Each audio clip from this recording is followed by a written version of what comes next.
Bonjour à tous et à toutes, on se retrouve aujourd'hui pour une toute nouvelle interview, sans rigoler mon cher Netty. Nous sommes avec Netty pour une interview de joueurs. Et comment vas-tu mon cher Netty? Ça va et toi?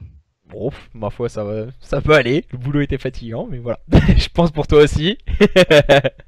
Alors, on va te poser quelques questions, je pense que tu vas te faire une joie d'y répondre. Petit prénom, âge, pseudo sur les réseaux sociaux, que fais-tu? Avec qui joues-tu aussi? Voilà, parce que tu es joueur sur un jeu. Bon, voilà, tu vas nous le dire un peu plus, et sur quelle plateforme? Est-ce que tu peux nous dire un peu plus justement sur toi? Je m'appelle Owen. Mon pseudo c'est Nechi. Je suis actuellement chez Trainhard eSport avec Slender, Leko et Hermès. Et on est qualifié au playoff. On travaille un peu depuis 3 mois ensemble pour les qualifs. J'ai un Twitter, c'est Nechi140. Voilà. Ok, sur PS4? Sur PS4, ouais, sur Ouais, sur PS4, PS4. sur Call of Duty. Donc, Voilà. ok, du côté de la structure Trainhard, Ouais, donc qualifié aux playoffs qui vont se dérouler ce week-end, si je dis pas de bêtises. ouais. Ça. Au moment où on tourne la vidéo, je pense qu'elle sortira dans quelques jours, donc ça devrait être juste avant les playoffs. Ouais. Est-ce que justement, voilà, à l'heure actuelle, comment toi te sens-tu déjà chez Trainhard en termes d'organisation? Est-ce que tu te sens bien en termes de joueurs? Est-ce que tu te sens justement mis à ta juste valeur? Ou justement voilà, tu penses aller plus haut dans l'avenir? Ou mais à l'heure actuelle, comment te sens-tu en tout cas à l'approche de ces playoffs? Individuellement, je me sens prêt, franchement. Après, en équipe, on est un peu en retrait parce que il y a les examens. Moi, je suis fatigué du travail. Il y en a d'autres qui sont fatigués des entraînements de foot, des trucs comme ça. Après, dans la structure, je suis un peu mis à l'écart parce que on s'est embrouillé dans le roster il y a pas si longtemps que ça. Voilà. Puis, ouais, plus tard, je me vois plus haut que, que là maintenant. Donc, plus haut, c'est quoi? Toujours chez Trainhard? Ou Non, justement peut-être voir non. dans une autre organisation avec Dans, d'autres dans, joueurs? dans une autre organisation avec d'autres joueurs. Ok, ok. Est-ce que t'as peut-être quelques petites infos? Non? Non? Oui? Non? Euh, je peux pas les donner pour l'instant. Comme la plupart des joueurs, je crois, Ouais. sur leur avenir. On essaye en tout cas de rester un peu vague sur cette question. En termes d'organisation, donc on n'aura pas plus d'infos, c'est dommage. Bah, Donc, pour l'instant, l'organisation, je sais pas encore. On est en train de chercher, mais ça annonce du lourd. oula, oula, attention. La saison 2, elle se prépare Ouais. bien, en tout cas, la Mm. saison 2 SFCO. Et peut-être aussi de voir à la CO, le championnat que j'organise. Sûrement, ouais, sûrement. Donc du coup, voilà. Est-ce que Qu'en penses-tu? Voilà, j'ai une petite question. Est-ce que la façon de voir ton jeu, est-ce que tu as l'habitude de le revoir en vidéo ou autre? Regardez par exemple le positionnement qu'on peut avoir, ou justement t'inspirer aussi de certains professionnels, que d'aller regarder quelques streams et autres. Est-ce que justement le- l'état d'esprit de joueur et l'évolution d'un joueur peut passer justement par ces phases de stream et d'études du positionnement qu'on peut avoir? Je me suis plus. Je me vois pas, non, faire les mêmes moves qu'un autre joueur, qu'un joueur pro. Je me vois plus faire les mêmes positionnements en équipe, d'une équipe pro, mais pas individuellement, non. C'est plus du travail pour l'équipe que pour moi-même. Ouais, ça c'est. Bah, je pense. Quand on sait que la compétition déjà ça se fait à 4, c'est toujours Mm, par 4 qu'il faut travailler. Et mm. surtout travailler dans, ce qui est rare à l'heure actuelle, dans la longévité aussi dans un roster. Ouais, Euh, c'est Steam Team, ouais. ouais, je pense que c'est le plus facile. T'en penses quoi toi personnellement? De la stabilité, des trucs Ouais. comme ça. C'est. Franchement, si un roster il marche ensemble, ça sert à rien de split ou quoi. Après, c'est forcément comme moi là, et j'ai une embrouille, je peux pas rester. C'est dommage parce que ça faisait 3 mois ouais qu'on joue ensemble, on joue assez bien. Maintenant, on est moins bon qu'avant. Donc s'il y a une équipe forte maintenant ensemble, même s'il y a quelques erreurs, je pense dans la durée ils peuvent être vraiment très très forts. Et Ouais, c'est vrai. puis C'est vrai, ouais. c'est vrai. Ouais, moi je suis assez d'accord avec toi. Après. Vous avez fait à la dernière LAN SFCO, donc on suit toujours par rapport à SFCO en termes Ouais. français en tout cas de l'e-sport Call of Duty. Mm. Sur la dernière LAN SFCO, tu étais, si je dis pas de bêtises, c'était avec les. Alors il y avait l'Echo, toi, Slender Ender et Resco. et Risco en PU, ouais. Et Resco, je pense qu'il vous a fait énormément de bien aussi en termes d'équipe. Niveau du leading game, ouais, c'était cool avec lui. Donc ok ok. Donc voilà, petit avenir, voilà, on va voir un peu ce que tu nous prépares dans les semaines et mois à venir. Mon cher Mm. Netty, voilà, on va vous parler aussi du passé. Que s'est-il passé? Où as-tu débuté l'e-sport sur Call of Duty? C'était où? C'était à quel événement? Voilà, je pense que comme la plupart des joueurs, c'était en online, bien sûr avec Mm. des amis. Est-ce que tu peux nous en dire un peu plus et nous faire un peu connaître tes débuts? Donc j'ai commencé fin BO3 à 2 mois ouais de IW en fait. Je faisais des mix. Ouais, c'était juste des mix. C'est un pote qui m'a fait rentrer dans un mix, puis je voyais que j'avais un bon niveau. Puis après, il m'a proposé de faire un roster, donc j'ai continué sur BO3. Sur IW, j'ai repris avec le même joueur. Puis après, bah, vu que ça marchait pas, on était tout le temps LF2, tout ça. J'ai décidé de partir tout seul. Donc après, j'ai rencontré bah, Noxia, un joueur avec qui j'ai joué pendant longtemps. J'ai fait ma première LAN avec lui. C'était une HBK, je finis top 3. J'étais assez confiant individuellement à la LAN.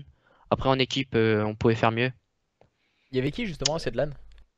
Il y avait Ips, Melko, ouais, il y avait Wait aussi. Ils ont fait top 1, ouais, ouais. Après, il y avait des joueurs comme moi, Relo, tout ça, Juid. Mhm. Puis Larziz aussi. Je sais pas si. Puis voilà. C'était sympa. Ouais, c'était ta première LAN du côté de la HBK. Je pense que c'était la saison dernière, si je dis pas de bêtises, sur la saison Ouais, c'était IW. ça, ouais, sur IW, ouais. C'était, si je dis pas de bêtises, c'était en quelle époque la HBK? C'était juste avant la WCP, je crois. C'était. Ouais, c'est ça, ouais, c'était en mai, l'année dernière, donc il y a un an, pile. Donc, un an, début au LAN, du Ouais. côté de la HBK. Comment te sentais-tu à cette LAN là? Est-ce que tu étais stressé? Est-ce que tu étais confiant? Je pense, voilà, certains sont stressés quand ils arrivent à leur première LAN. C'est quoi? Il y a plein de monde, je connais pas. Nanani, nan. Non, voilà, comment t'es senti toi personnellement? Bah, les premiers matchs, ouais, j'étais stressé. Le samedi surtout. Puis le dimanche, bah, j'avais rien à perdre. Donc voilà, j'ai joué. J'étais calme. Puis c'est là où j'ai montré un bon niveau, surtout le dimanche. Et du coup, voilà. Ouais, c'était cool. Ouais, bon, première LAN assez sympa, voilà. Pour débuter, c'était quand ta première LAN SFCO, tiens? Si je dis pas de conneries, c'était août l'année dernière, pareil sur IW. J'étais chez Pixel avec avec Hermès, Krone et Noxia, pareil. Donc Noxia, ouais, c'était mon mate pendant longtemps. Puis je fais 9-12 à cette LAN. Pareil, on joue une grosse équipe. Même si on les battait en online, en LAN, on s'est fait 3-0. Lane. Ouais, Non. c'était assez compliqué. Après, on a gagné 3 ou 4 matchs, si je dis pas de conneries.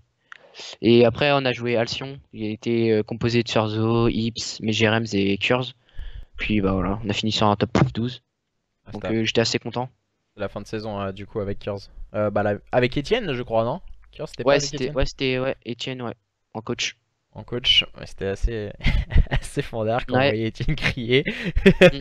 Donc, Ah, l'HBK, c'était pire. ah ouais, à ce moment-là? Ah ouais, il avait plus de voix, mais vraiment, c'était pire. Sacré numéro en tout cas. Ouais, ouais. Voilà. À ces premières LAN aussi SFCO, tu te sentais confiant ou justement un peu cette. J'avais, j'avais beaucoup plus de stress qu'à l'HBK, parce que la SCCO, c'est un autre niveau. C'est là où tu perces, quoi. C'est là où tu montes tes ki, où tu montes ton vrai niveau, ton vrai niveau. Et ouais, un peu dans le stress, pareil. Le samedi, enfin, après, j'ai pas joué le dimanche, mais ouais, le samedi, c'était stressant. Ok, ok. Donc voilà. C'était un peu les débuts de Netty dans l'e-sport. Justement, voilà. Est-ce que t'as des personnes qui t'ont marqué plus dans tes débuts e-sport, toi, qui t'ont permis d'évoluer individuellement, mais aussi, bien sûr, extérieurement à l'e-sport. Ouais, il y a Larziz avec qui j'ai joué. On jouait tous les jours. On faisait des 1v1. Franchement, on traînait notre shoot, enfin, on traînait notre shoot tous les jours. Et pareil, Hermès, ça a été mon mate pendant très longtemps. Il m'a mis en confiance un peu individuellement sur la saison IW, même sur World War 2. Et Amanil qui m'a coach en fin de saison IW, pareil, il m'a mis en confiance totale. Donc ouais, je les remercie parce qu'ils m'ont tous mis en confiance. Donc voilà. Donc, toi, voilà, tu marches beaucoup à la confiance, hein, on va dire, comme Ouais, tu ouais. m'expliquais. Si tu as confiance en toi, tu progresseras. Et justement, en parlant de progresser dans l'e-sport, est-ce que voilà, pour progresser dans l'e-sport, pour toi, est-ce que tu as besoin vraiment de train du shoot régulièrement? Ou t'as besoin de quoi? De travailler régulièrement, toi personnellement en tout cas. Travailler en équipe. Juste le team play? Si, ouais, le team play.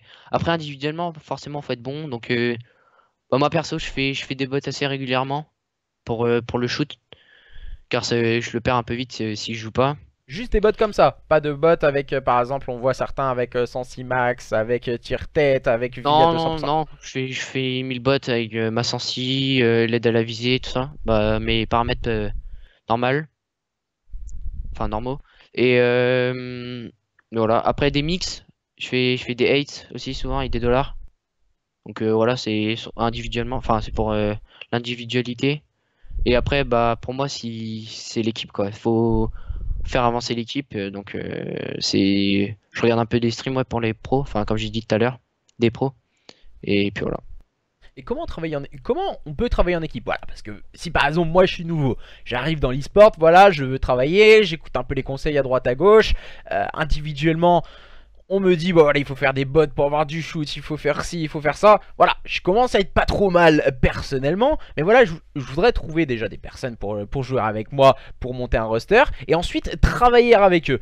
Comment justement je peux travailler avec eux? Est-ce qu'il faut parler? Est-ce qu'il faut dire toi à tel moment tu fais ci, toi si, toi, tu fais ça?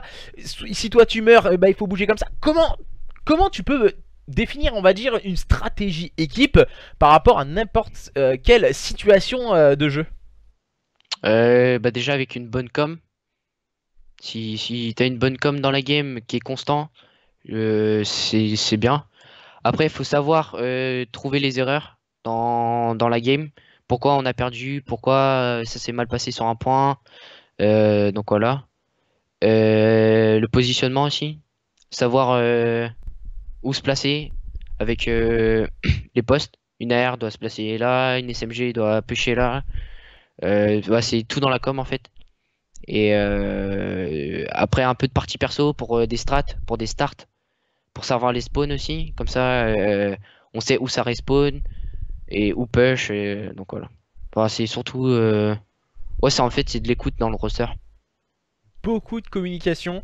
Je crois que voilà, il y a quasiment la totalité des joueurs sur Call of Duty qui doivent avoir de la communication entre eux. Surtout, voilà, on dit c'est bien de communiquer, mais aussi il faut savoir écouter dans la compétition sur Call of Duty parce que on va dire ah lui il est là, lui il est là, lui il est là, mais si Mm. personne t'écoute, bah, tu sauras jamais où il Ouais, est bah placé. ouais, ouais. C'est exactement ça. Donc voilà, Mm. beaucoup de communication et travail de quelques stratégies que tu nous parlais bien sûr sur les starts, les respawns et autres, les types de positionnement bien sûr par rapport au poste qu'on adopte, AR ou SMG. Bien sûr, c'est pour moi voilà, je pense niveau stratégie équipe le meilleur moyen en tout cas d'évoluer et surtout avec énormément de stabilité. Ça, Mm. on ne cessera de Ah le ouais, ouais, dire. ouais. Que veux-tu faire dans l'avenir? Dans l'avenir sur Call of Duty, on sait que ça reste toujours vague. Call of Duty, on va dire, on vit quasiment au jour le jour Ouais. avec les splits intempestifs de roster. Mais voilà, quels sont tes projets? Que tu vas changer d'équipe? Tu vas rester avec eux? Donc du coup, tu avais l'air de dire que tu allais changer un peu. Mm. Est-ce que tu peux nous en dire un peu plus ou tu vas rester assez vague? Bah, je pense que ça va rester un peu vague. Après, dans l'avenir, pour l'instant, j'ai que 16 ans, je vais avoir 17 bientôt. Si je peux avoir une place en pro, enfin, je vais déjà tout faire pour avoir une place en pro. Après, je sais que en France, c'est compliqué d'être pro vraiment, d'être payé pour jouer. Donc pourquoi pas faire une carrière aux États-Unis ou je sais pas en Angleterre. Donc voilà. Après ça dépend mon niveau, ça dépend si je continue, si mon travail me l'empêche. Donc ouais, ça reste un peu vague dans ma tête. Donc là, tu nous parlais un peu de, on va dire, du très long terme, voilà, peut-être plus quand tu auras 18 ans, mais Ouais. à court terme, donc du coup tu as 16-17 ans, donc tu as jusqu'à 18 ans, donc tu as quasiment Mm. un an et demi encore à faire sur la scène amateur, du côté de la SFCO bien sûr. Euh, Qu'est-ce que tu vois justement sur ces un an et demi? Est-ce que tu voudrais rentrer bah, bien sûr dans les grosses organisations ou justement continuer peut-être à travailler avec des plus petites organisations pour peaufiner quelques réglages que toi personnellement tu pourrais ressentir ou tu te sens prêt justement pour rentrer dans les plus grosses organisations? Bah, pour l'instant, travailler avec des plus petites organisations, puis évoluer, c'est comme un Pokémon, tu vois, en évolution. Et puis ouais, après peut-être l'année prochaine, travailler avec des plus grosses organisations. Puis là vraiment survoler peut-être la scène amateur. Donc voilà. Ok, ok. Euh, Est-ce que, voilà, à l'heure actuelle, c'est Monaco qui survole, on va dire, la scène amateur. Est-ce que tu penses que, voilà, quelqu'un, une équipe pourrait peut-être les faire tomber sur cette saison, peut-être même la tienne, bah, ça me paraît compliqué sur la fin de saison 1, à moins que peut-être une équipe arriverait à peut-être leur mettre quelques cartes, parce que ça me paraît assez compliqué à l'heure Ouais, ouais, actuelle. ouais. Mais est-ce que tu penses que sur cette fin de saison 1, avec les playoffs qui arrivent ce week-end, ou le reste de la saison 2, une équipe ou certains joueurs, justement, s'ils montaient une line-up, pourraient les faire tomber? Je vois bien l'équipe à Abusa, qui est composée de Sherzo, Niaz et Reflex. Euh, Gagner ouais, contre Red World, il y a moyen au playoff là. Mais Red World, ça reste un autre niveau.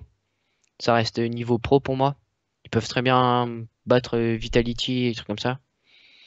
Mais ouais, je vois bien l'équipe à Abusa gagner contre Red World. Ok, ok, donc voilà, un petit pronostic, on ferait un petit top 1, top 2, Mm, l'équipe de Abusa et deuxième l'équipe de Zach, Hydra et Enco, mm. je dis pas de bêtises. Donc voilà, est-ce que... Voilà, des petites questions aussi qu'on a eues sur les réseaux sociaux. Quel joueur un peu te fuis-tu qui t'inspire, on va dire, sur la scène Call of Duty? Peut-être n'as-tu pas, voilà, est-ce que tu peux nous dire, il y a des joueurs en tout cas.